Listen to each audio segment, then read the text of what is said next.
Salut, je suis Laurent Argelier. Bienvenue dans La Série. Dans ce podcast, je vous invite à partager un pur moment de plaisir avec une personnalité d'exception. Le concept de cette interview sans filtre est intime. Je te tutoie et tu me dis tout. De simples questions pour des réponses sans détour, directes et avant tout sincères. À présent, chers amis, partageons ensemble et intensément ce moment présent avec notre invité et bonne écoute à vous.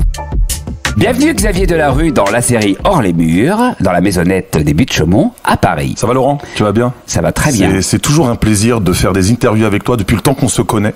Un plaisir de te voir, un plaisir de partager des bons moments avec toi de vérité. Et c'est un plaisir aussi pour moi, partager mon cher Xavier. Xavier Delarue, qui es-tu vraiment? Xavier Delarue, qui est-il? C'est incroyable, c'est une question qu'on m'a rarement posée.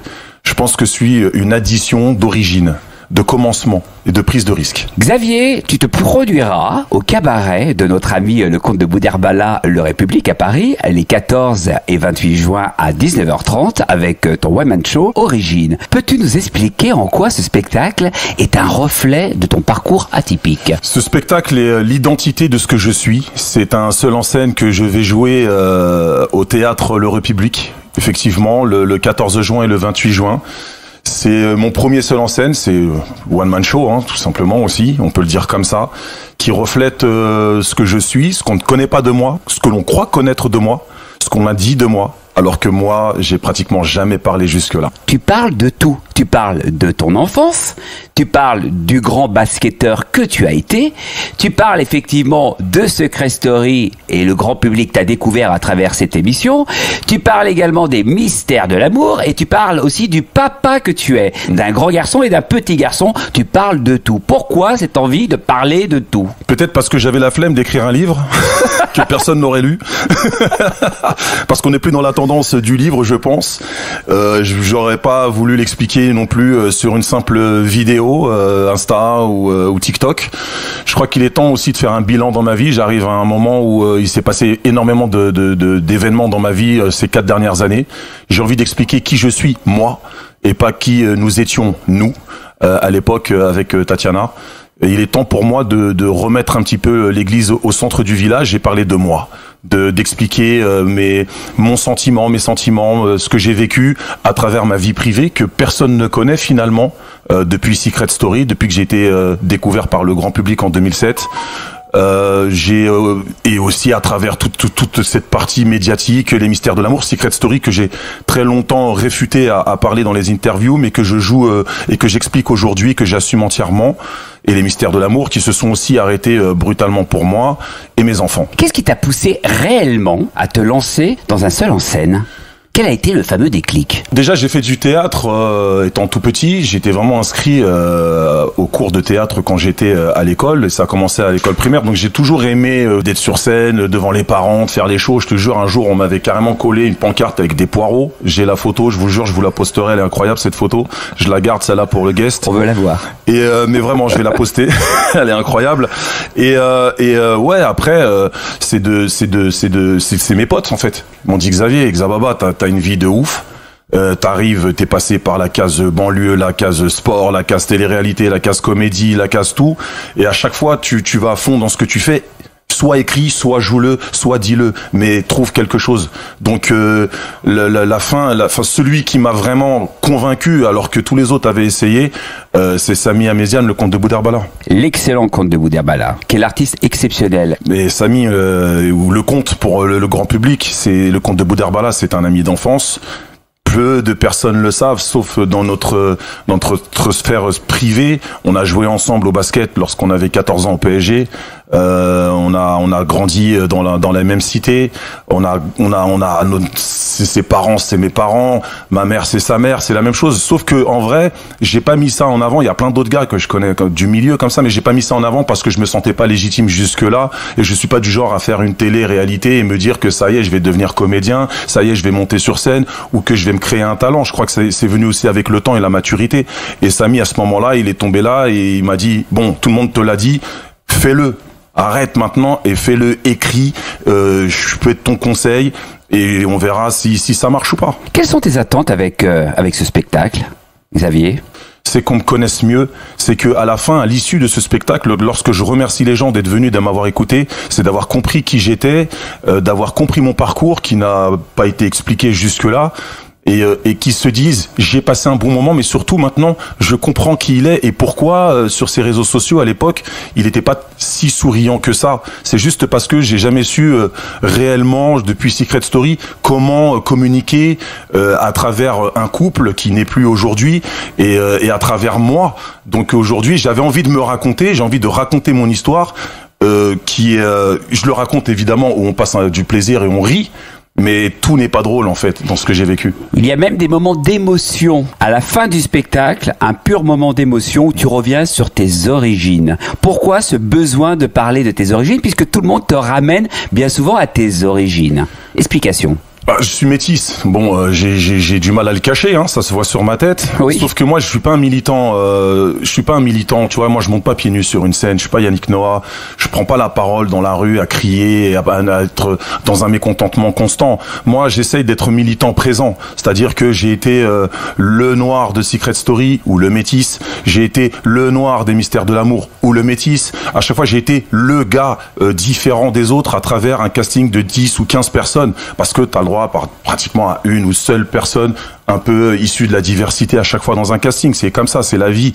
On n'y peut rien. Mais j'ai essayé de me battre pour dire que en étant là, c'est possible. Et de prendre la parole dans ce moment d'émotion où ce mot origine, qui est en fait l'origine de tout sens. Il y a l'origine de ma nature, de mes parents, il y a l'origine de Secret Story, l'origine de la comédie. En fait, c'est une origine, c'est genre d'où tu viens. Et pourquoi, à ce moment-là, tu as pris cette décision d'arriver dans ta vie à faire et à prendre ce risque. Xavier, tu es aussi le fils d'une super maman et d'un super papa, mais d'un papa policier.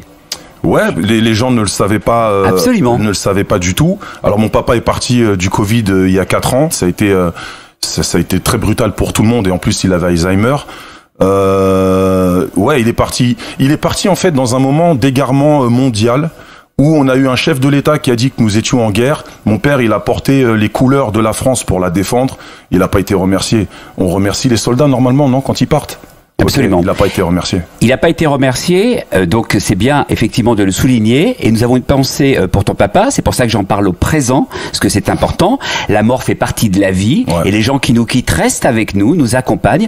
J'aimerais savoir justement, lorsqu'on est le fils d'un policier qu'on vit en banlieue, ça se passe comment avec les potes? En fait, mon papa est devenu policier très tôt lorsqu'il a rencontré ma mère. Et ensuite, ils se sont séparés. D'accord. Donc nous, on est arrivés en banlieue avec mon frère et ma mère. Il n'y avait pas de papa. Il n'était pas là. Ils étaient déjà séparés. Donc personne ne le savait. Et en soi, tu ne le disais pas? Tu en avais honte? J'en avais pas honte, mais comme je le voyais pas beaucoup, en vrai, j'avais pas non plus d'intérêt à dire à mes potes que mon père était policier. Et tu sais, même si je l'avais dit à l'époque, c'est pas comme aujourd'hui. Hein. Il y avait pas une haine anti-flic comme on peut peut-être parfois la voir maintenant, ou alors la suivre sur les chaînes télé en continu qui te montrent que ça en fait. Tu vois. Non, il y a toujours eu cette osmose un peu bizarre, tu vois, ce regard un peu bizarre, mais en vrai, c'était pas non plus récurrent comme aujourd'hui. Quelles sont les valeurs que ton papa t'a inculquées? Ah, mon père, il a été très très dur avec moi dans le sens où lui, déjà, il a grandi en Guadeloupe. Il a été à la lampe à pétrole pour apprendre à parler, pour apprendre à écrire.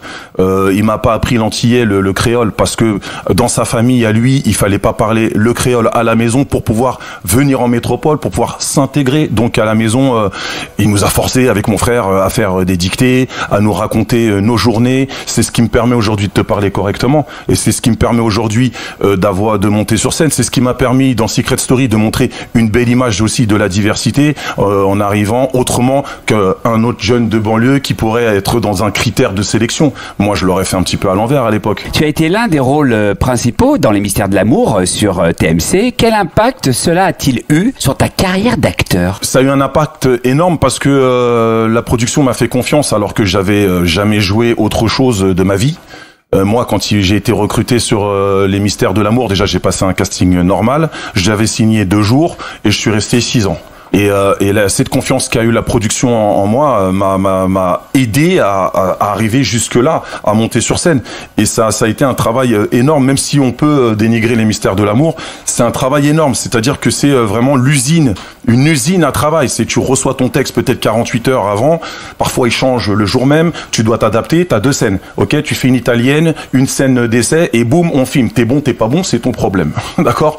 Donc ça a été un vrai travail. Après, là où je suis dans la déception, c'est que quand ça s'est arrêté net. Plus aucun mail, plus aucun coup de téléphone, t'es ignoré, et même après 6 ans. Ça, c'est douloureux. Mais ça m'empêche pas de tirer les conséquences et surtout les bonnes choses de ce passage dans les mystères de l'amour. Xavier, as-tu un souvenir particulier lié à un fan de la série qui t'a touché ou surpris, voire même déstabilisé? Là où j'ai vu qu'il y avait un vrai impact sur mon passage dans les mystères, et pendant que j'y étais encore, c'est le jour où je fais la queue dans un fast-food et qu'il y a une petite qui se retourne.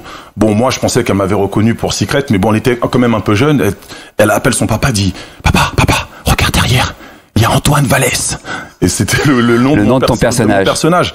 Et ça, c'est super drôle. Ou alors, une fois où je me fais arrêter par la police, les mecs, ils m'arrêtent, gyrophare, tac, tac, côté, je fais « Ah, ça y est, c'est mort ». Toujours les mêmes, tu connais, hein, ça, on arrête toujours les mêmes, bien sûr, toujours les mêmes. Et puis en fait, le mec, il arrive et tout, et puis il dit à son collègue, c'est bon, on l'a eu.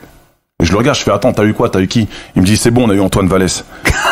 Comme je jouais le rôle d'un bandit, oui, c'était donc super drôle. C'est plutôt un joli moment et un moment de partage. Et c'est là que tu vois l'impact en fait sur une jeune fille ou même un policier ou n'importe qui dans la rue qui m'a arrêté, qui disait vraiment, Xavier, c'est vraiment super cool, que le risque que tu prends d'être comédien, c'est vraiment super cool. Xavier Delarue, en 2007, tu participes à la toute première édition de l'émission de TF1 Secret Story. Comment l'ancien candidat perçoit-il le retour de Secret Story en 2024? Je vais te dire la vérité. Je vais te dire vraiment sans langue de bois. Moi, pendant très longtemps, j'ai vu Secret Story comme un ennemi. Pourtant, c'est moi qui ai fait la première édition. Je me suis battu dedans pour que ça cartonne. J'ai pris tous les risques possibles et inimaginables dedans. J'ai pas compté, j'ai pas calculé ma sortie. Je me suis pas pris la tête à savoir ce que j'allais faire après. J'ai vraiment vécu le moment présent avec mon secret. Nous étions mariés, d'accord. Bon, si je devais le refaire aujourd'hui, mon secret serait je suis divorcé. Mais voilà, ça peut arriver. C'est une mise à jour, hein. C'est une mise à jour. Voilà. Mais ouais, pendant très longtemps, parce que j'ai estimé que j'avais pas, comme les autres, ceux qui ont participé du 2 au 8, le retour que je méritais en fait, c'est tout. En étant invité plus sur les primes, en étant invité à re-rentrer dedans. Quand on parlait des emblématiques, il y avait jamais ma tête, ou alors quand il y avait ma tête, j'étais flouté. Pendant très longtemps, j'étais mécontent. Je ne sais pas, j'étais flouté. Tu sais pas ou tu sais un peu? Non, je ne sais pas pourquoi. J'avais des mecs qui demandaient de l'oseille à l'époque, c'est pour faire revaloir leur contrat avec Jérémy Assous, l'avocat, la télé-réalité, tout ça. Moi, j'ai jamais eu affaire à tout ça. Il y a un avocat qui a essayé de prendre de l'oseille. Moi, j'étais pas trop au courant. En plus, à cette époque-là, on était au Canada. Et je regarde les primes, mais à chaque fois, je vois, oui, les emblématiques. Il y avait des magnétos incroyables. J'étais pas dedans. Alors, bon, il y a pas de problème. On peut parler de candidats lambda, d'emblématiques. Mais bon, à un moment donné, il faut parler de la légende. Absolument. Et la légende, nous l'avons en face de ce micro. Mais en tous les cas, voilà, ça m'a blessé pendant longtemps. Je ne voulais jamais parler de Secret Story dans mes interviews. Jusque-là. Tu leur en voulais un petit peu de t'avoir laissé sur le côté, de t'avoir oublié. Ouais, je leur en voulais. Moi, j'ai parlé avec un membre de la production qui m'a appelé il y a une semaine et demie pour organiser le Prime. Et il m'a dit, oui, c'est vrai, Xavier, c'est vrai qu'à l'époque, on n'était pas prêt, on vous a laissé dans la nature. Moi, je veux bien jouer un rôle dans Secret Story, d'être le manipulateur, d'être le bandit, tout ce que tu veux. Mais après, à la fin, faut dire qu'on est des gens normaux aussi, quand même. Juste qu'on s'est amusé dans un jeu, en fait, pendant 68 jours dans une vie. Tu vois? Laissez pas les gens nous pourrir, tu vois? Faites-nous faire d'autres émissions ou expliquez aux gens qu'en vrai, non, ce sont des gens cool et qu'en vrai, nous aussi, on s'est amusé à faire Secret Story avec eux. Suis-tu l'émission aujourd'hui?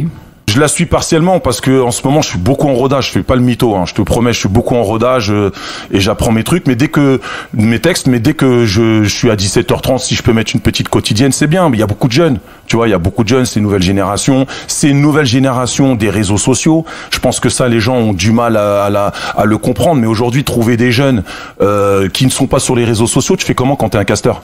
Bon voilà, le seul truc c'est est-ce qu'ils se connaissent, est-ce qu'ils se connaissent pas, ça c'est autre chose, mais à la limite on s'en fout, parce qu'en vrai la vraie recherche de secret elle est pas pour le téléspectateur, elle est pour celui qui est dedans. Donc tu peux être connu, on pourrait faire une télé toi et moi Secret Story Laurent, on se connaît depuis des années, tu pourrais avoir un secret que je connais pas, je serais obligé d'être enquêté. Ah oui, soit tu en as, ça c'est sûr.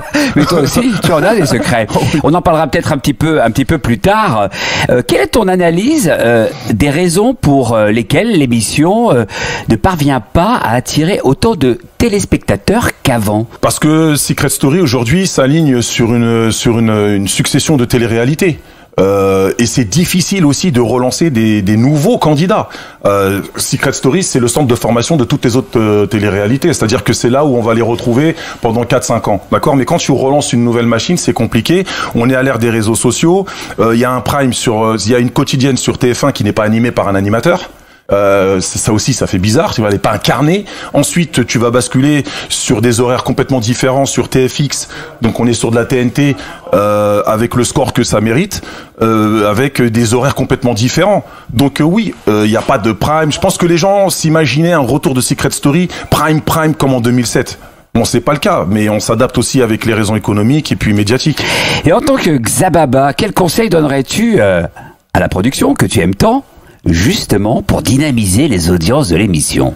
Moi, je pense qu'il faut être sans pitié avec les candidats comme ils l'ont été avec nous. C'est-à-dire oui. Il faut couper l'eau chaude, faut les mettre en galère, faut sortir avec une gueule de dératé. Nous, on se maquillait pas, on en avait rien à faire, on sortait vraiment comme si on était dans notre propre villa, tu vois. Il faut dénaturer complètement le truc. Il faut revenir à des basiques. Il faut que la voix soit encore plus méchante, que les secrets soient... Bon, bah, les secrets sont ce qu'ils sont, on peut plus rien y faire, mais au moins que la mécanique soit encore plus sur la recherche des secrets et pas forcément sur les couples. Nous, d'ailleurs, il y en avait pas, à part nous. Il n'y a pas eu de couple, tu vois, et ça a cartonné. Donc, comme quoi, tout n'était pas obligé de tourner autour de ça. Mais je pense qu'ils le travaillent bien, ils ont redynamisé, là, ces derniers jours, et c'est beaucoup mieux comme ça. Xavier, y a-t-il un secret que tu as conservé et jamais partagé publiquement? Et je veux quelque chose. Attention. Autrement, je sors les dossiers. Je sors les fiches, DRT. Peut-être que pendant 5 ans, j'ai pas parlé à ma mère parce que j'étais vraiment fâché après tout, après la vie, après j'avais un sentiment de mise à l'écart. J'étais d'accord sur rien et puis j'étais surtout revanchard sur la vie et sur ce que j'avais vécu quand j'étais plus jeune, que je regrette aujourd'hui. Mais c'est ainsi. Tu regrettes quoi justement aujourd'hui? Je regrette de pas avoir eu la maturité pour avoir oublié, tu vois, pour avoir passé le cap ou pour me dire mais non, mais c'est rien en fait, c'est pas grave. Et c'est la même chose, c'est ce qui s'est aussi passé pour mon premier petit garçon que j'ai pas élevé, où j'ai pas été là, et aujourd'hui il est de retour dans ma vie, il a 23 ans, j'en parle dans le spectacle aussi. Absolument. C'est pour ça que je veux tout assumer et que j'assume aussi mes enfants et le petit dernier, et je me dis que je referai jamais avec Newt ce que j'ai fait avec Joanne. Xavier Delarue, quelles sont les blessures intimes, même si t'en parles un peu, effectivement, et dans ton spectacle, et tu viens d'en parler un petit peu maintenant, mais les blessures intimes que la célébrité n'a pas su apaiser? Bah, c'est le non-dit. C'est ce que je viens d'expliquer. Moi, je me souviens très bien dans Secret, quand je suis rentré, j'avais écrit le nom de mon fils sur les murs. Tout le monde était choqué. Moi, j'avais menti à la production. J'avais dit que j'en avais pas. Et tout le monde a été choqué, tout ça. Et ça, en vrai, c'est difficile à soigner. Mais la célébrité, en vrai, elle soigne pas grand-chose, à part te donner de l'endorphine de temps en temps, parce que les gens te reconnaissent, les gens sont gentils avec toi. Bon, après, t'as des enfoirés, hein. C'est ce que je dis dans le spectacle, hein. Tu sais, je mâche pas mes mots, t'étais là. Et d'ailleurs, je te remercie d'être venu pendant cette période de rodage. Mais c'est normal. Et ce qui nous permet d'en parler plus librement. Absolument. Mais de pas tout dire non plus. Non, hein. Mais c'est l'objectif. Mais oui, les blessures d'un homme, ça se règle pas par la lumière. Nous avons tous des failles. Nous avons tous des névroses. Quelles sont tes failles? Quelles sont tes névroses, Xavier Delarue? Je pense que ma faille, c'est de chercher peut-être la reconnaissance dans les yeux des gens. Et aujourd'hui, je la cherche un petit peu moins. C'est pour ça que je raconte qui je suis. Mais je la cherche plus dans les yeux des miens, de mes proches. Et pourquoi justement tu as ce besoin de rechercher la reconnaissance dans les yeux des autres? Origine. Quand t'es ni blanc, quand t'es ni noir, bah t'es obligé d'aller chercher la reconnaissance des gens dans les yeux. Rendez-vous les 14 et 28 juin à 19h30 au cabaret Le République à Paris pour découvrir Xavier Delarue sur scène avec son one-man show Origine. J'ai eu, on l'a dit, le plaisir d'assister à une représentation exceptionnelle et j'ai adoré. Xavier Delarue, porte-toi bien et sois intensément heureux. Merci Laurent, à très vite. Je vous donne rendez-vous, venez, hein. On va s'amuser, vous allez voir. Vive la vie. Vous avez écouté la série de Laurent Argelier. Portez-vous bien et soyez intensément heureux.